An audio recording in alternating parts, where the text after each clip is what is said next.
Hello, and welcome to the seminar on teacher training run by the Britain-Tanzania Society. My name's Janet, and I'm chairing, and I'm going to hand over now to everybody in the room who's going to introduce themselves and say a little bit about their background to working in Tanzania. Okay, Mina.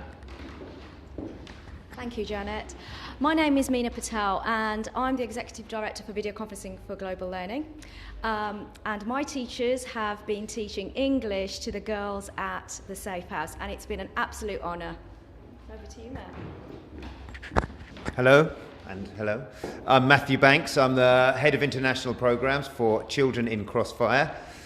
Previous for the last 6 years, I was the Country Director in Tanzania, and we have an early childhood development programme in Tanzania, a significant part of which is working in pre-primary classes and trying to improve the quality of pre-primary education in Kilimanjaro and Mwanza regions, but also at the national level. Hi, my name's Jackie Webber-Gant, and I work for Online Training Limited. I don't yet have a connection with Tanzania, apart from the fact that one of my daughters took a year to do voluntary service there. But I've developed a teacher training tool that works on a very basic mobile phone, which I'm really looking for schools and individuals to experiment with and use, and I'm going to be talking about that today. I'm Jane Hamer. I'm a teacher, and I'm representing a link between George Abbott School, Guildford, and the Voice School, Usa River, near Arusha. We've had an ongoing link. We've been delighted to help the school develop, but we've gained a great deal ourselves, both staff and students, and would love to make some more links. I'm Margaret Payton, and I'm associated with Tabora League for Children, which is an NGO operating in Tabora in the centre of Tanzania. We have 3 centres for orphans and vulnerable children to come daily and have a lunch and a little bit of extra education and a bit of care. And this project has now been going for about 10 years, and some of the children are coming through, and some of them are now at Teacher Training College and various other colleges, and so we're interested to know all that we can about teacher training. Hello, I'm Dr. Jim Payton, Margaret's husband, and while Margaret is organising her charity TLC, I work at St Philip's Clinic as a doctor. Hello, I'm Trish Maud, and I'm part of the St Andrews Stapleford with St Andrews Nachingwea link, which has been running for 35 years, and we have many projects in education, particularly secondary education, and some of our girls moving on to teacher training, and we have medical projects, technical projects, church projects, and another. Over to you. Hello, my name's Bill French. I'm also part of the link between Stapleford, which is a village near Cambridge, and Nachingwea in the southern part of Tanzania. And I've recently been over with another friend to look at some of the projects which we've been supporting. And in particular, we visited a school that we have a link with, and nearby was a teacher training college. And we're following up a number of ideas to help them develop their teacher training skills. Thank you. Hello, I'm Martin Rainsford, and I'm a member of an organisation called Pixel International, which stands for Partners in Excellence. And we're a network of schools where we share ideas as head teachers and school leaders on how to improve our Form 4 exam results. And there are about 40 schools involved at the moment, mainly in the Rukwa region out west, but also some in the northwest of the country. And really looking forward to hearing more about how we can develop our networks in the months and years to come. Thank you.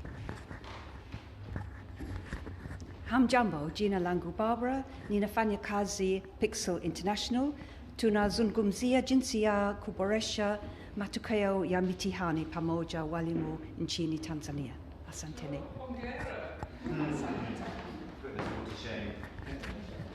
Hello everyone, my name's Jack. I'm from CDI, so Cambridge Development Initiative. We're a student-led charity made up of students from the University of Cambridge and from universities in Dar es Salaam. So we're currently implementing development projects in Dar es Salaam in 4 key areas of health, education, engineering and entrepreneurship. So I'm Martha Aitken and I'm the Education Project Director for CDI, and I've just come back from 2 months in Dar where I was helping to run a programme called the Think Big Challenge, which encourages secondary school students to come up with sustainable, creative solutions to problems that they face every day in their schools. And we're really excited to be here because we're interested in learning about like cross-collaboration between schools. I'm Mandy Barry. I support a school in Moshi, Tanzania called Kilimanjaro Young Girls in Need, and I'm the chairman of the fundraising registered charity in the UK. So I'm here tonight in particular to learn more about the changes in state education that have been implemented following the new government's regulations and rules. Thank you very much, everybody. And we're also hoping for some teachers from Morogoro to be here presenting about Warwick in Africa initiative. Unfortunately, the last time I heard, they're stuck on a train somewhere near Rugby, but hopefully they will be here before the end of the meeting. So I'd like to pass over to Matt, who's going to talk about children in Crossfire.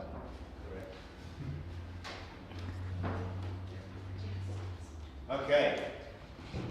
I'm not sure. I think I'll leave that there. My voice is generally loud enough. I'm often told to be quiet. So, nice to meet you all. We have a fascinating range of interests there in Tanzania. I was living in Tanzania for 6 years from 2008 up to 2014. As the country director for our programme in Tanzania, and I was allowed to come back to England. We also have programmes in Ethiopia, and I kind of oversee both of them. I'll skip over a lot of this stuff and just get to the core, really. We're based up in Northern Ireland. The patron of our charity is His Holiness the Dalai Lama, which is quite always a good tick in the box. I had the pleasure of meeting him last year, which was quite something. And like I said, we've got a head office up in Derry in Northern Ireland. I work from home in Exeter and manage the programmes in Ethiopia and Tanzania. We work in early childhood development. So why are we working in early childhood development? We all have different views here on where the most important phase of education is, but my view is that it's in early childhood. All the neural pathways and connections around language and learning all happen. By the time kids are getting to 6 and 7 years old, if there's certain things that haven't happened, if they haven't been well nourished, well stimulated, if they haven't accessed quality preschool programs, the international research is pretty clear these days that those kids ultimately are compromised by the age they enter formal primary school. The second part of the wide early childhood development is if you invest in programs in those early years, again, the evidence shows that you get the best return on those investments, if you like, in terms of human productivity later in life. I could talk all day about those 2 slides, so you're lucky. I've been told I've got 7 minutes, so I'm going to skip that and talk about our, well, maybe not totally skip it actually, very big, boring diagram, but really this is our program in Tanzania that combines early years education and early stimulation in homes in target areas in Mwanza, Morogoro and Moshi Rural. And we're going to 6 new districts starting next year. And it's the combination of good stimulation and good parenting in the home for the early years and good preschool and pre-primary education in these target areas. And then over here, we try and take all the evidence from those programs and what others are doing into our kind of national level advocacy and trying to push the government. As you all know, there is a new government, which is a very interesting time in Tanzania. And in education, the new education and training policy has led to, well, some interesting issues already. Our main programme, and the programme I'm here to talk about today, is called Força kwa Watoto, which means opportunities for children. And it's really looking at pre-primary education in government schools in Tanzania.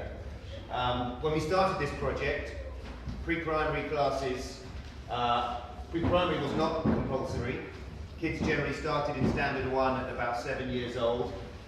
Most kids sitting in a Standard 1 classroom will have had no pre-primary education or preschooling whatsoever. About 70% of them will have had no pre-primary. About 30 or 40% of them are likely to be nutritionally stunted and have grown up with parenting techniques which would maybe leave a bit to be desired in many ways. So by the time those kids are sitting in primary Standard 1, they're already compromised.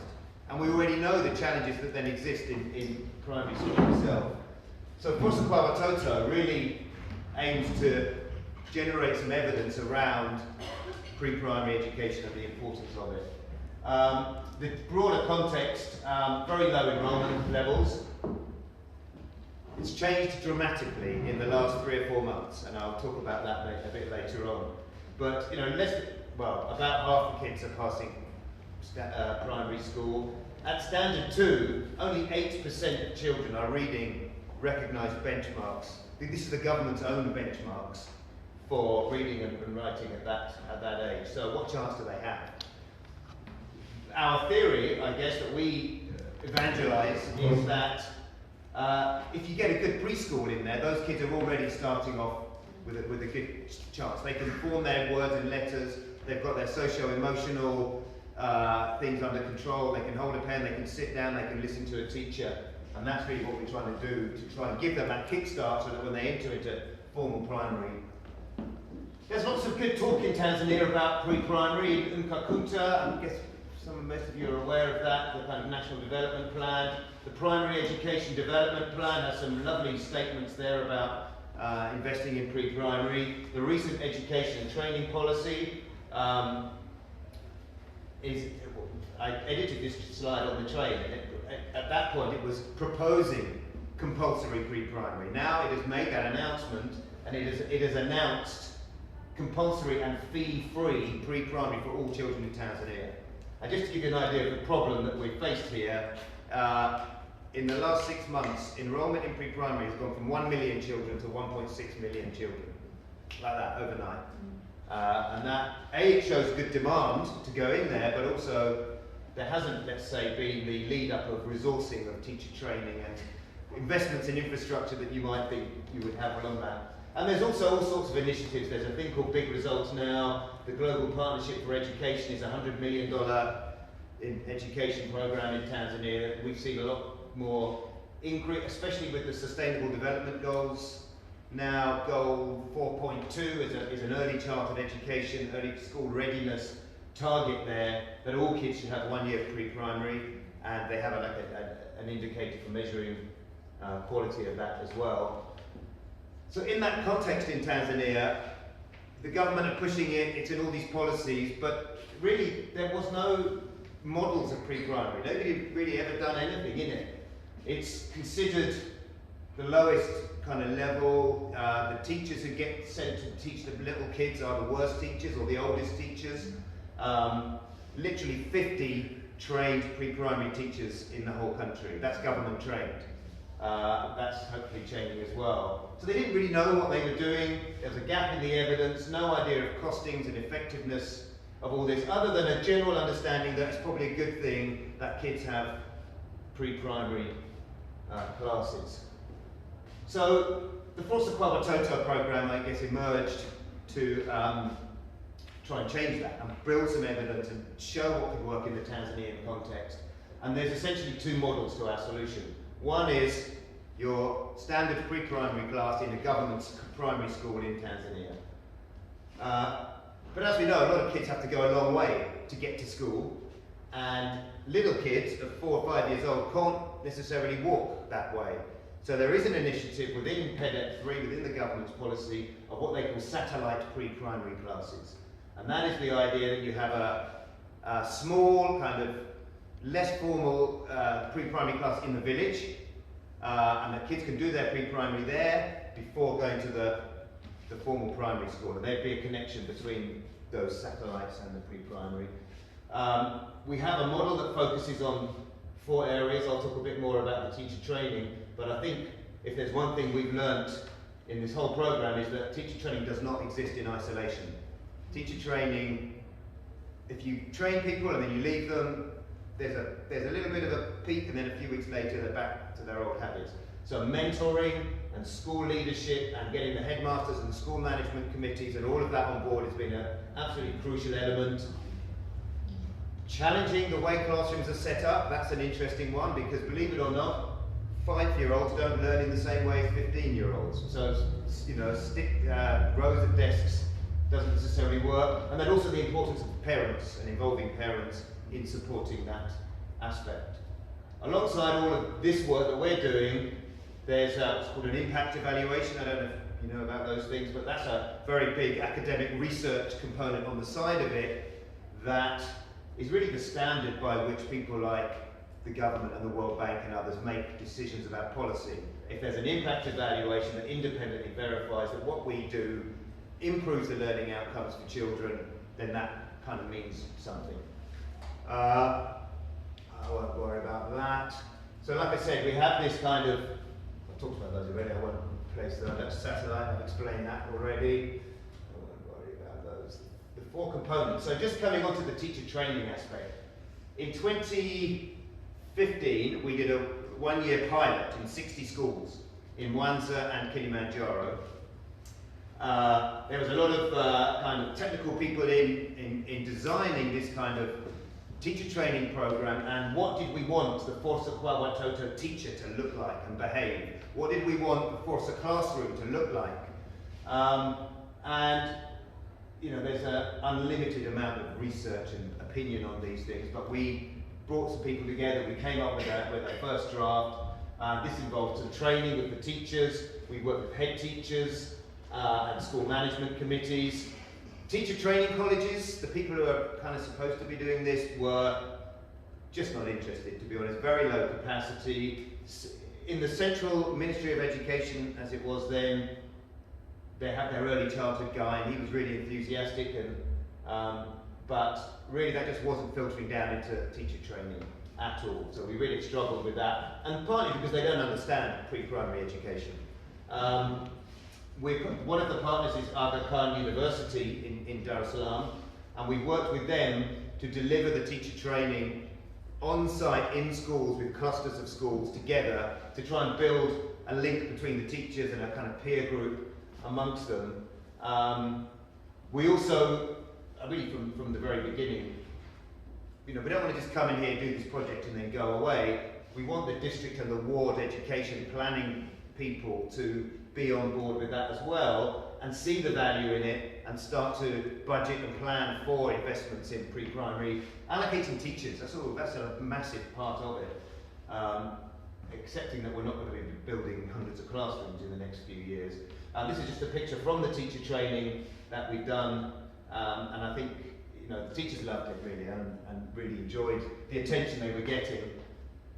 In 2017, so we had 1 year, 2015 was the pilot, 2016 we've done a lot of analysis of that, a lot of work with government, a lot more engagement with the teacher training colleges, and we've now refined this package, which we are, and we're just coming now towards the end of the training program. Two sets of 10 days training for 260 teachers. We've involved the deputy heads as well as the headmasters this time around. Teacher training colleges are attending the training, participating in the training. They're even running some of the days of the training themselves, and we're starting to build that capacity. We really recognise that the head teachers and the deputy heads have a massive role to play in schools in influencing these things. If you can imagine, well, I'm sure you've all seen, your typical classroom in Tanzania is a teacher at the front with a stick and rows of kids crammed on benches. To change that is a massive shift of consciousness and paradigm for these teachers.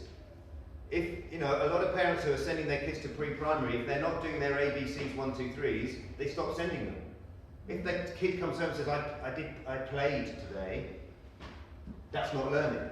So there's a whole paradigm shift around understanding how kids at that age learn, and getting the headmasters, these are some headmasters in the training here, was really important to that, and school management committees, which have parents on them. I think that's some of the training for school management committees.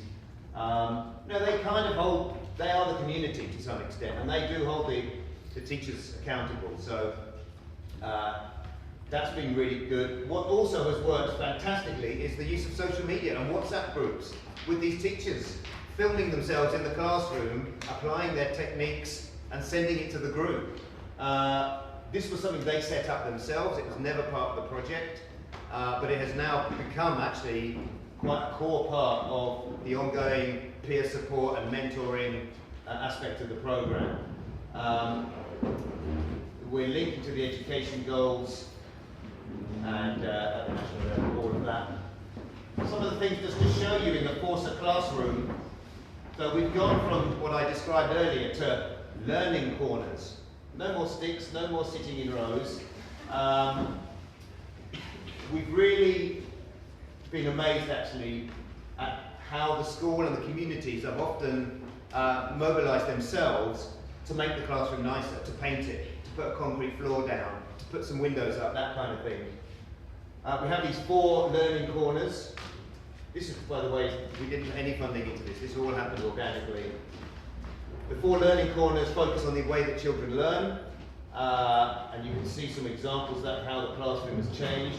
We have learning kits, and we also have these kind of key behaviours that we look for in the teachers, like they use the children's names, they make eye contact, they move around the room, they get down on their knees, they play with the children, and that again is a very big cultural shift of how they traditionally perceived and taught to children. So where it's worked really, really well. Where it's struggled has been where there hasn't been the backing of the head teacher or the surrounding environment, and the teacher's just lost confidence and gone back to the old ways. That's an example of the learning kit. Here's some typical pre-primary classrooms that we've come across.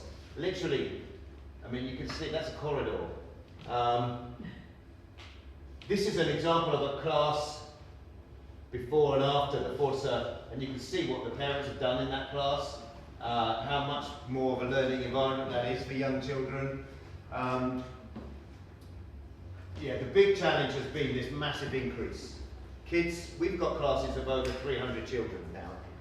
You can't teach nice kind of interactive teaching with 300 children, so you go back to the stick and sitting down in rows. The government just announced it. Nobody, even the people in the ministry, didn't really even know what was happening. So as much as at some level it's fantastic that they've improved enrolment so quickly, we could never have dreamt of that, but there is going to be a massive lag of investment in teaching and infrastructure that's going to impact those programs. There's a new pre-primary syllabus. Teacher training colleges are just not ready. They're really not doing their training. They're not ready for it. So we're getting there. We're using shift systems in some of these schools. We're doing outdoor lessons. And we're working more and more with the teacher training colleges. So at the moment, I'm trying to get 16,000 teachers through an in-service training program quickly to deal with this.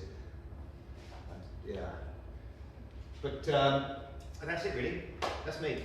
Great. Well, thank you very much, Matt. That's really, really interesting. Does anybody have any questions? And while you're answering questions, I'm going to log on to this and try and get some up. Yeah.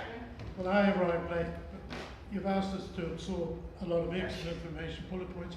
Are you sending that to us? I see we've put emails up. There's all this coming in to our emails. Can I just also say, if you haven't already joined the Britain Tanzania Society Education Group Facebook group, please do, because all of the presentations are on there, and you can also ask questions and connect with people. So please do that. I mean, I can set the email to people as well, but that's fine. They're on there. And if I may, if I can, the second question. Having spent 10 years over there building and leading a village secondary school, and now I'm back down in the John B with pre-primary, primary, I saw some lovely resources there. What I'm going to tell you that 90 to 95% of the schools have little or no resources. Where did you get yours from, and how can we get into that group to get those resources? Right. At the moment, it's a kind of a fixed group. It's having this research done on it, and it's linking to a bigger thing. The learning kits were actually developed all using locally sourced materials. Bottle tops, bamboo, cardboard. We'd have days where the kids and the parents would come in and bring all this stuff with them, and then they worked to build the materials. There are some early learning books and teacher resources which we've purchased and put in, and they are the same ones that the Tanzanian Institute of Education approved, if you like, for pre-primary. So, I mean, if you just Google, learning kits in resource poor environments, there's a wealth of information there. Also, I'd be happy to provide a bit more info on our kits and what's in them. I haven't got it to hand now, but it's very much, these things have to be sustainable. I mean, bottle tops, corn cobs, which you paint different colours. It's amazing all the different things that you can use in your environment for learning. Sustainability, and this is my last little bit, then I'll shut up. Sustainability is the key to all this, because we come in, it's Mzungus, we leave, and they go back to their old habits pretty quickly. I'm down in the Njombe this time next month.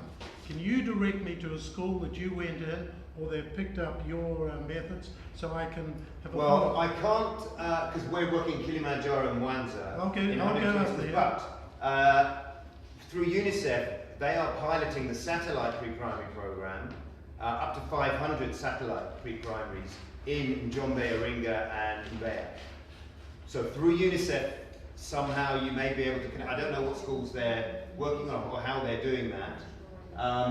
But I guess the whole purpose of our program is we can't do this over the whole country, and nor should we. That's the job of government. What we're trying to do is show a solution that is totally aligned to their existing policies, their own declarations, within their budget boundaries, and all of these things. We're not doing anything that is outside, if you like. All we're saying is it can be delivered in a different way. My question was, can you name a school?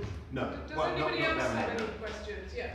Just a quick one. Could you say a little bit more about eligibility to be a satellite centre? I was interested in the Yes. classrooms are setting up outside the state system, and do they get state funded? So there is this concept, this definition within the Ministry of Education of hard-to-reach places. And there are some criteria that and it's like you haven't got a primary school within 5 miles, or else I don't know off the top of my head, but you can find, it's very easy to find that out. And the government have defined hard-to-reach places.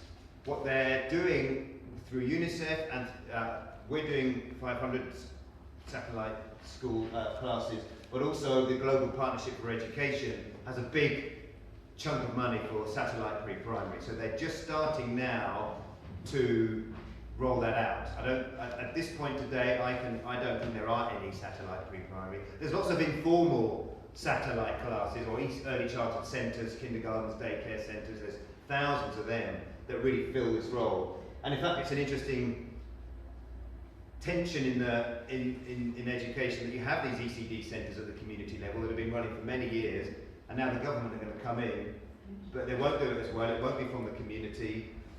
Those satellite centres are also being used for kids who are out of school, at primary school ages. So yeah, in terms of hard to reach, there is a definition of that term, and the government have a way of identifying those places. So I've hooked too much time, as usual. Any other questions? Okay, we'll have questions, time for more general questions later. And for people who are joining us online, please remember you can ask your questions via the Facebook group if you want to. Okay, so I'd like to hand over to Mina, who's going to talk about video conferencing. Yeah. Working with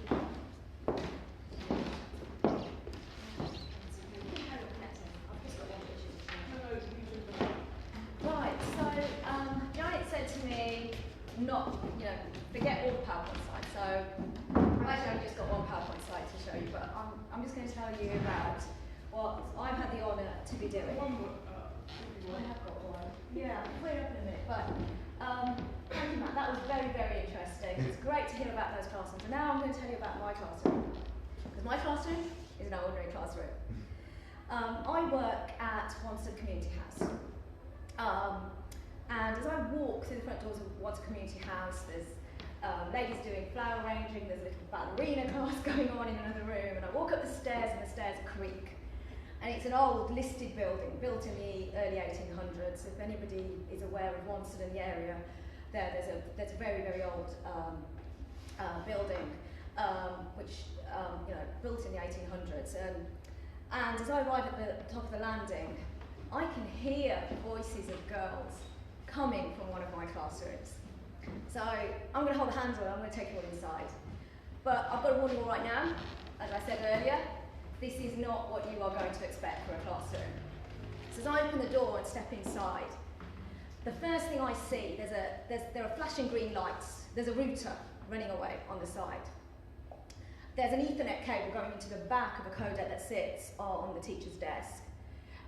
To the back of that codec, there's a flat panel screen. And I look I look around. First of all, there aren't any desks, there's no chairs, there's no interactive whiteboard, no projector. And I look around again. Look, there's a board. Proudly pinned to that board is the Union Jack flag. Next to our flag, the Tanzanian flag, because I bought a little banner of them. And then in front of that flat panel screen, and on that flat panel screen, I can see the girls in the Safe House in Tanzania. And speaking to them is one of my teachers, one of my friends, close friends from a primary school in Waltham Forest, Sangeeta. She's writing on a board that there's a visualizer that's connected into the back of that codec. And she's writing, I'm very happy today. And they can see her hand as she writes the words. And I can see the girls, they smile. There's 12 of them, 10, 12, 15 of them.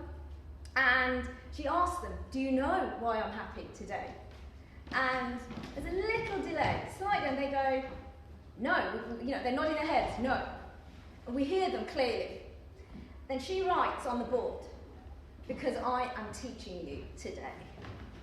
It's 5 o'clock, and it's Friday. She opens a laptop, there's a PowerPoint. The lesson of today, we're doing synonyms. So we've got lots of different words. We're looking at other words for happy. There's all kinds of different words we're looking at. We share the PowerPoint with them. They see that screen. So I can see some of the girls and they're writing down some of the words. So Sangeeta's speaking to them. And at the same time, they're talking back. And the lesson has been about English. We take the register at the start. We have different topics for English that we've been doing. We've tried out all kinds of different technology to the point where we've got to today, where we've actually found the solution that actually works. So I can guarantee that if there's anybody sitting here, any of the ladies sitting here, so this is girl power at its best, and if there's anybody listening today who wants to come and speak to the girls, whatever your career has been, whatever your career is, if you can talk to them about that, you can speak to them. And one of the lessons, we've got a course that we've just put together, an English language course over 15 weeks, which we are now about to pilot with them. We're working with the University of Durham. We are going to measure the girls' proficiency level for English at the start. We're going to carry out these lesson plans, the lessons, 1 hour a week for 15 weeks. We're then going to measure their English proficiency levels at the end. And we're going to see the impact that 1 hour a week of speaking to the girls, conversation. We've been doing it for fun at the moment. We've been picking topics. But the course now is very much so for developing their English speaking skills. So if there's anybody sitting here who would love to connect to those girls, we start at 4 o'clock, it's 4 till 5. Every Friday at Wanstead Community House. All you have to do is email me and say, Mina, I'm free on this Friday. Can I come and talk to these girls? And it will make your week. It makes my week. It makes everything that I've done from Monday to Thursday worth it. Thank you very much, Mina. Okay, any questions for Mina? Just a reminder. online, put your questions in the Facebook group. Are they the removal safe codes? Yes, they are. How long have we been doing it with them? We started initially using Skype. Yeah. Didn't work. We can't share PowerPoints, it failed. We tried 10 lessons with a close friend of mine, Annette, former teacher as well from Redbridge. It was very frustrating for us. We started, when did we first try this? Straight out January. We did 10 lessons between January to April. So I thought, come on, let's try it, right? The content, the PowerPoint would halt, the girls would wait, they'd get disappointed. Annette would be frustrated. We planned a lesson, we want to do it, didn't work. So then we stopped for a while. And the technology I have, so I've been using the technology. Actually, let me show you on the slide that I have so you can see what we use. Is that one? So you can see what we use. There's a camera, the codec. It's on here actually, behind here. You can't see there's a microphone as well for us. But you can see the quality. That's sharing the visualizer. The board, the PowerPoint. There's another slide here. We share the PowerPoint. It just works. So what we've done, the girls use a webcam with a solution through GIST, which they download from ICOM. We use the hardware. This hardware works at low bandwidth. It's been especially designed to teach in remote parts of the world. So I already teach lessons regularly to children out in Uruguay, to Brazil, and it's actually been it's been an honour to work with Tanzania, because it was a challenge for me to find the solution. And the thing is, we found it, and it works, which is why I can say now to anybody, if you want to come along, you can actually put your time aside from 4 till 5, and you can be ready to speak to the girls. Sorry, I forgot. Was that what you were asking? I forgot. Did I just stray from it? I think. Sorry if I did. Yes. Have you got the details of all the technology? Yes, it's actually on my website. The details are on the technology. We'll put it on the Facebook group, and there is also some information on the Facebook group.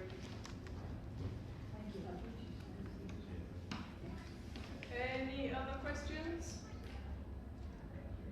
Yes? Can you share the information on how you've done it? Would you be happy to talk to people who might like to set something similar up? Yes, happy to train others up, happy to share the technology. It is easy to use. I've got teachers who work with Uruguay who are technophobes, very afraid of putting PowerPoint together. But, my teachers come in, they switch it on, and they dial. Brilliant, thank you. It is easy to use. And the lessons you teach all in English? We teach in English, all in English, yes. So the whole point is to develop. Not at all. We use WhatsApp to communicate with Irene, so there's always a bit of conversation that goes on with the teacher on the other side to set it all up. But the girls' English, Janet's actually been there, it's okay. So what we're trying to do is develop it further. And so, the lesson I gave on synonyms, some of the words they were not familiar with. So we're just trying to extend their vocabulary and give them the opportunity to meet other teachers and have a new opportunity, and have an opportunity that they would not have had with someone, face to face.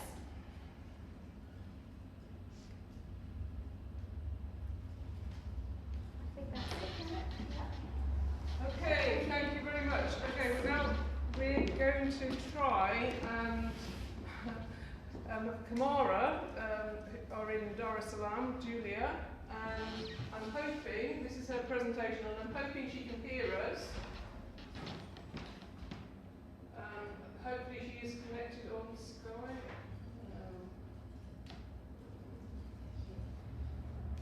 She's also on the Periscope as well. Okay. Julia, can you hear us? I've got your presentation. Hello, I can hear you. I don't know if you can hear me. Yes, we can. Amazing. Right. Okay, we've got your presentation on the screen, which I think you can see on Periscope anyway. So over to you.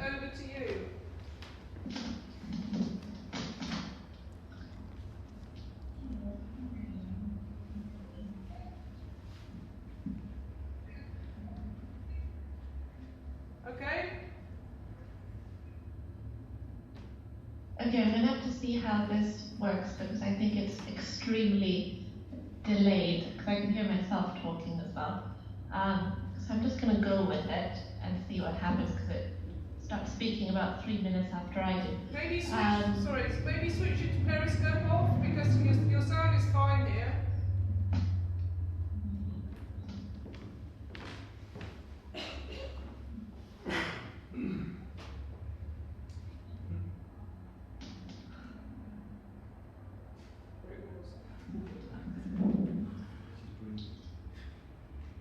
All right.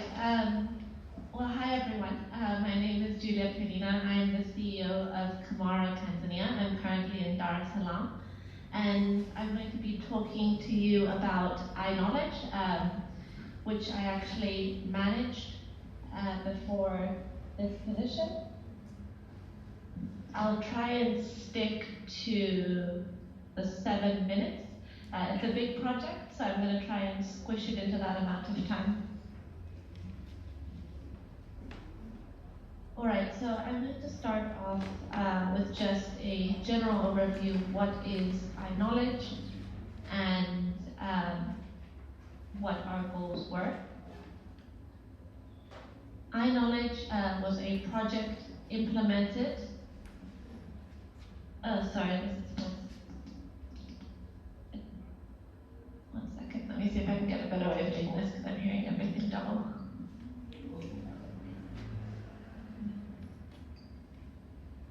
Turns her sound off. Maybe turn your sound off, Julia? Because you sound fine here.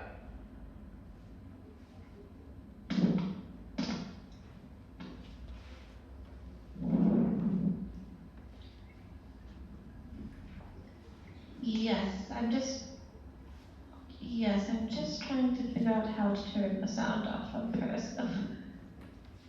Okay, all right, there we go. That worked. All right, back to iKnowledge. So I'm just going to give you a general overview. I'm not going to go through all the slides. There's a key few that I'm going to focus on. But I'm going to talk a little bit about what the project was going to do, who was involved, and how we did it, and what we learned from it. So if we look at the goals, the overall goal of iKnowledge was to have a broad reach across Tanzania to provide internet access, computers, training, and additional hardware like a content server and projector to 250 schools across 25 regions of Tanzania. That includes primary schools and secondary schools. Slide 4 is going to give you a little bit of an idea of who was all involved. The main donors were the UK Space Agency and Avanti Communications, who I believe are listening, so hi Anisha. Kamara Education was the main implementer on the ground, so we managed the project in Tanzania, along with an implementer for the Wi-Fi equipment, Infinity. And then we also worked with ACE Africa, who helped us with the M&E. We were, of course, involved to a large extent with the Tanzanian government, so TEA, the Tanzanian Education Authority, POLARG, and the Ministry of Education, both in Zanzibar and in Tanzania. So the key slide that I want to show you here is going to be the next one, which gives you a bit of an idea of how big this project was and what 250 schools across 25 regions looks like. So in total there were 100 primary schools and 150 secondary schools. The reach was over 1,500 teachers and 105,000 students. We're just in the last stages of this project now. We should be done by the end of next month.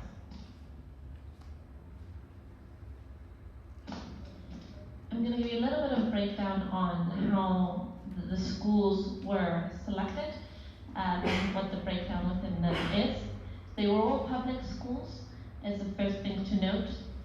And within each of the 25 regions, each region had 10 schools. 6 of them were secondary schools and 4 of them were primary schools. The main school was a primary school called the Academy School, and it received what you can see there, Then you would have 3 what we called training schools, also primary, and then 6 administration schools, which are secondary, and were the only ones that didn't speak training.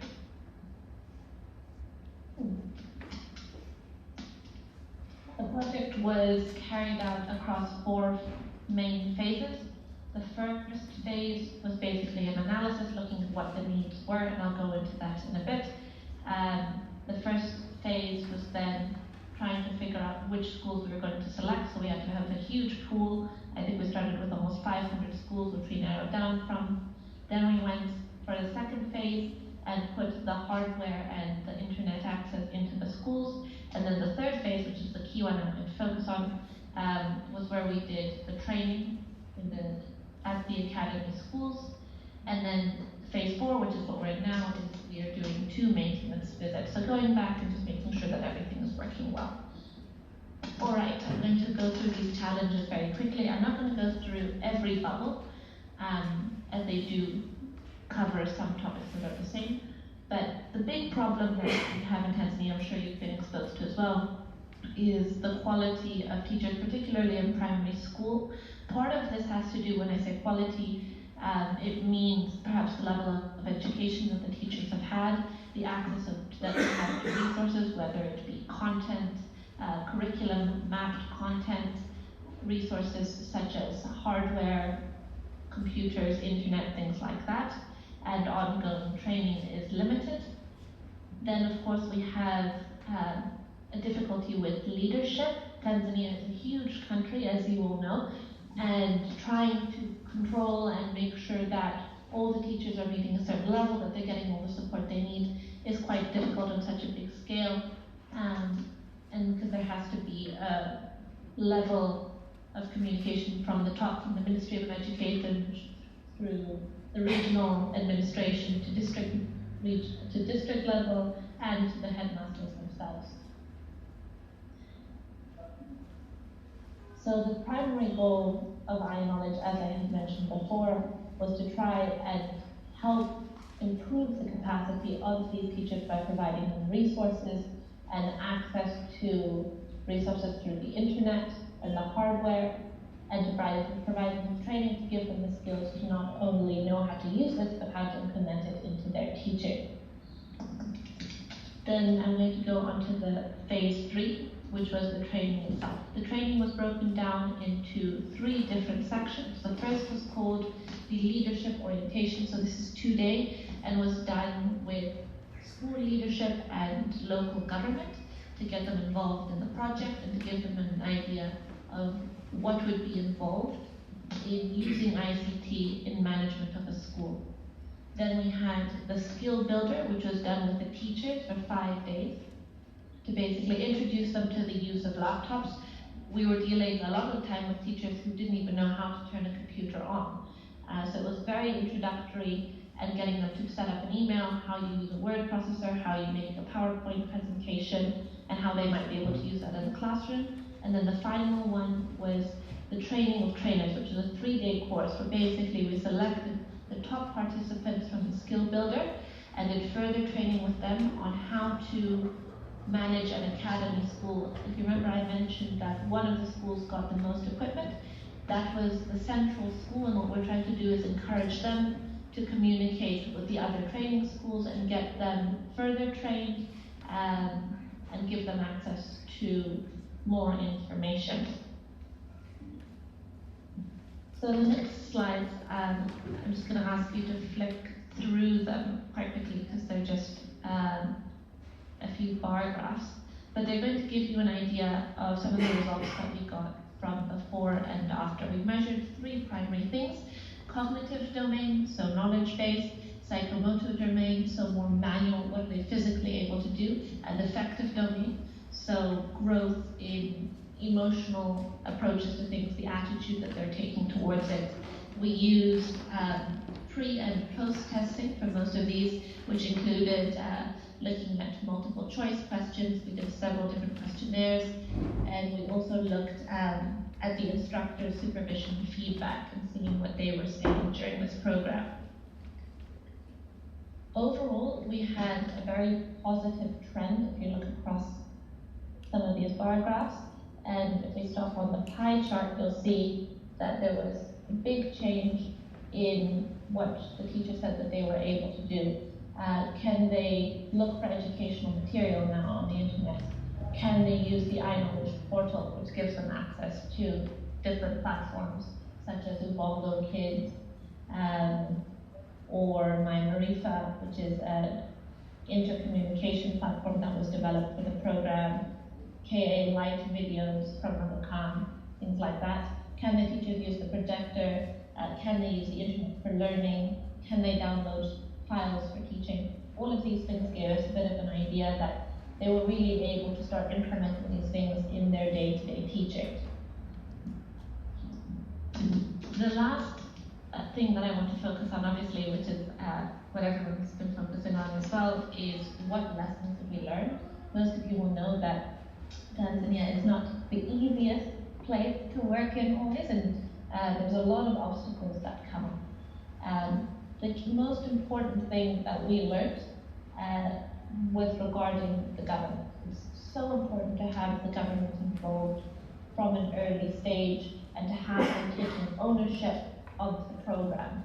Because it's such a large scale, any one organization can't keep something like this going. We mentioned sustainability earlier on, without the full support of the government, and for them to be financially involved, for them to be involved from an effort standpoint, they have to feel like they own the project as well.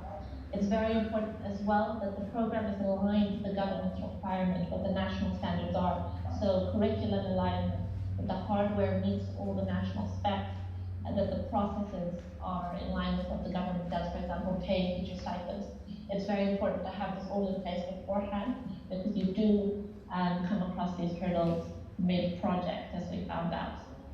It's also, again, very important to have strong government relationship with the correct entities, because they have different entities that are dealing with different aspects of education, and there are a lot of sub-entities as well. So it's very important to have those in place to make sure everything goes smoothly. Time is another one. It's very important to have a lot of time to do these projects in Tanzania. Nothing moves that quickly. And in terms of the training as well, we found that the capacity was lower than we had expected it to be, so it would have been great to have some additional time to actually teach and maybe do some additional training courses. In terms of implementation of the project, environment is very important to keep in mind, because we have things like the rainy season, which one wouldn't usually think about, but it makes getting from Dar es Salaam to Kigoma, for example, very tricky when your trainer is stuck in 3 feet of mud for 2 days. So that's something to keep in mind as well. We also have school holidays, a lot of public holidays to keep in mind, which might delay a project. Again, plan in advance. Content is a big one. Again, there is very little to no content that is digital and aligned to the Tanzanian curriculum and is in Swahili. So this is a big area of need, and we've had some trouble trying to navigate around that. But then again, this was focused on teachers and not on students specifically. So we managed to work with what we had. Communication is critical, so not just during the project, but thereafter as well. In order to keep these things going, there has to be a constant communication, not only with the teachers, but also with the government, to make sure that all the equipment is still working, to make sure that they understand what they need to do, because a lot of the time, these things, as we mentioned before, sort of die down once you leave. So we have people who are designated to call in the schools. We also have an online portal which allows the teachers to file any problems, if it's a technical problem, if it's an awareness problem. So we're in contact with them every day, and we're trying to get the government involved on this level as well. This ties into reporting and follow-up, just making sure that one's there. Otherwise, things tend to die out and fizzle out. And the last thing is the equipment. This was a challenge because obviously the environment is a lot rougher and tougher than it usually would be in Europe. So the hardware sustains a lot more damage than it usually would from dust and rain, and theft is a big problem. The most important thing here, again, comes back to ownership and making sure that the school feels like they own the project, so they take care of everything properly, and that the government also feels ownership, so that when they do their inspections of the school, they make sure that all the hardware is still there. Overall, this was a huge learning experience for us, but luckily we've had some really great responses, and we'll be moving into the second phase of the project early next year. Sorry, that went over time a bit, I think, but let me know if you have any questions. I'm going to turn my Periscope on. Thank you very much, Julia. That was fantastic. There is a question from Ezekiel in Maswa via Facebook, so I think I'll start with that one. This is a more general question, perhaps, about what student teachers taught in colleges, universities, is it contrary to the real working conditions? And so, if so, what has to be done to integrate teacher education syllabus in the real working conditions in the field? Did people get that question? And so, if so, what has to be done to integrate? Julia, I think you need to switch off Periscope. We can switch off the sound.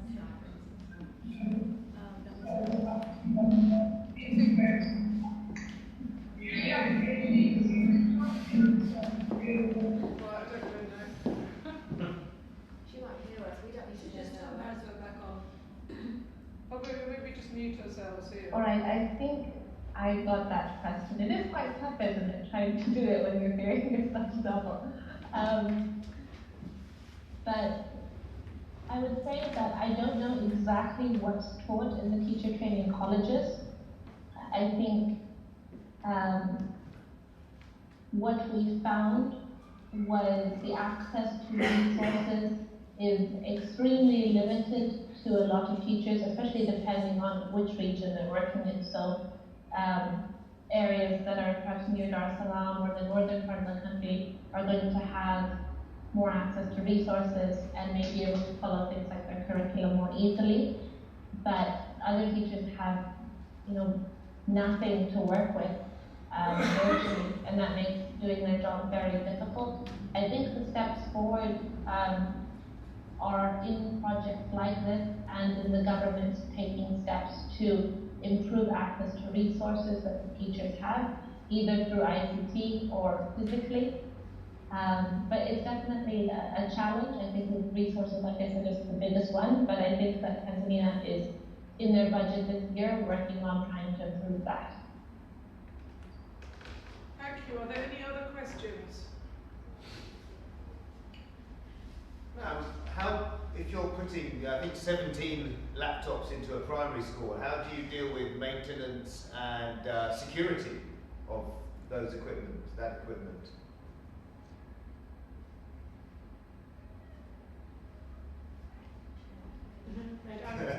She's run away. I think there are actually some people from Avanti here. Do they want to identify themselves? No. I don't know if you would like to answer that at all. I think probably Julia is better off answering that, but just to give you an idea, because maybe I'll introduce myself. I'm Anisha from Avanti, and I'm the assistant project manager for iKnowledge.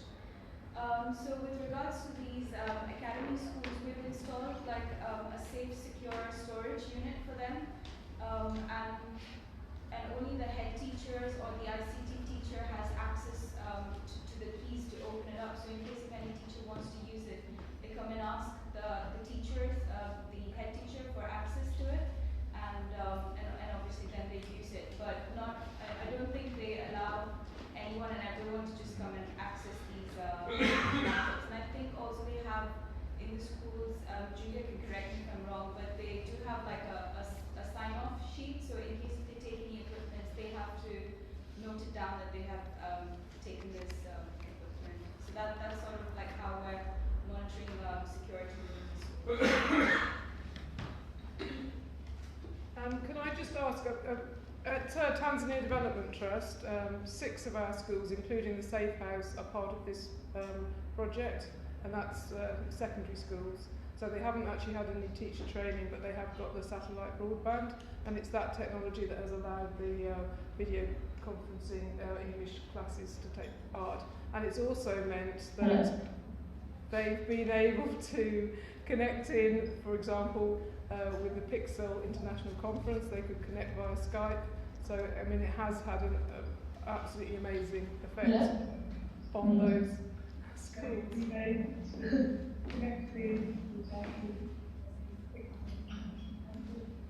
Okay. Do you have a question? Yes, I have a question. Okay, go for it. Hi, can you actually hear me? Yes. I think I was just talking to myself for about 10 minutes. I don't know if you've heard any No, part of that. We didn't hear you. We can hear you now.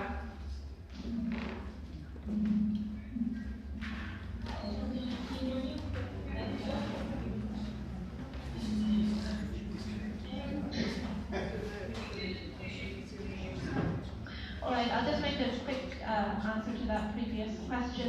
We do maintenance through maintenance visits where we physically visit the schools, and we also have an online platform where when there's any problem with the equipment, the teachers will send us a note, and our technicians here will get in contact with the technicians over there and try and solve the problem. In some cases, we courier new equipment out into the field. If it's in case of someone mishandling or misusing the equipment just because they're careless, we usually don't replace it because we need schools to value their equipment.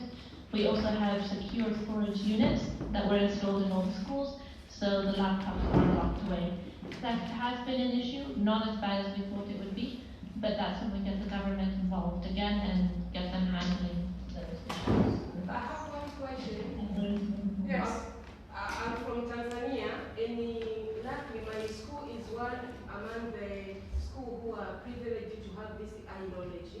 And you said about training, you train teachers on how to use this technology, but I never experienced anything at my school. I never see the people from Infinity came in my school to teach how they can use technology. I never see that thing, and so I don't get you.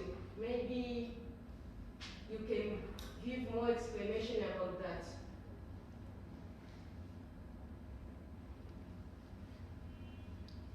I don't know if Julia wants to answer that, or I can So just to clarify, the training from Kumara is only within the primary schools. So, like Julia mentioned. If I can clarify, sorry, you are a student at a school that has the iKnowledge project, is that correct? So your school, you're a teacher or a student, and you received, also are you secondary or primary? It's a secondary school. I'm a teacher at secondary school, and in our school we have this iKnowledge technology, but I never see anyone came to teach our students how to use computer, and even to teach teachers on how to use computer. And most of teachers, they are not aware of computer technology. They don't know even how to open email and using computer.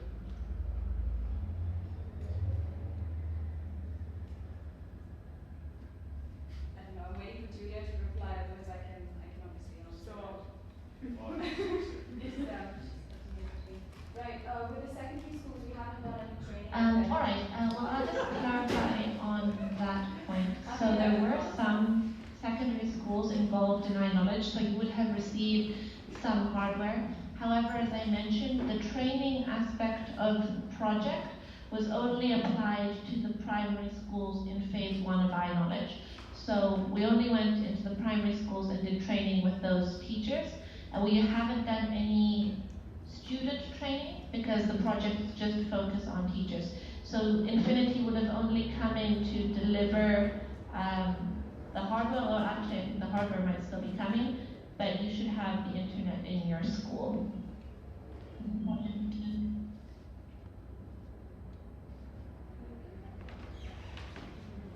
Okay, any other questions? Okay, well thank you very much, Julia. Apologies for the sometimes difficult sound. Okay, so moving on, I'd like to welcome Ruth from Warwick in Africa and her colleagues. Yes, of course. I have a whole entourage with me this evening. So, as Jen said, my name's Ruth. I'm the Programme Manager for Warwick in Africa at the University of Warwick. And I'm very delighted to have two of the teachers that have been involved in our project with us this evening. So this is Magdalena and Josiah. They're both secondary school English teachers in the Morogoro region. And they were involved in our pilot project this summer of the Morogoro Professional Learning Project. Perhaps, Magdalena, if you wanted to say a few words of introduction, and then Josiah, and then we're going to come to you at the end for some reflections. Good evening, everyone. I'm Magdalena Mtewele from Morogoro, Tanzania. I teach English at Mafiga Secondary School. I appreciated the effort. I appreciated Warwick Africa efforts on how they. Excuse me. I appreciated the Warwick African efforts on improving education in Tanzania, where they used to send volunteer students to teach in our schools for 6 weeks.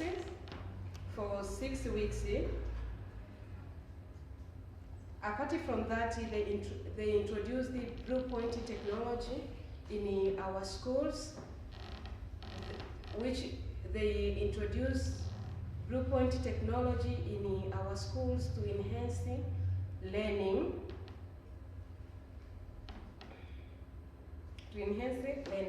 Blue Point technology brought a positive impact to our students since they are interested in learning by using technology through laptop, tablets, smartphones, and radios, despite of shortage of devices in our schools. Education is a crucial tool we can use to eradicate poverty in our country, though we have faced some challenges such as teachers training, shortage of resources, especially shortage of resources of teaching and learning, especially electronics devices such as photocopy machines, computers and projectors. Also, many schools do not have library, and those who have libraries, their library are not well equipped with the resources, and most of schools do not have fence. Hence, it is difficult to discipline students and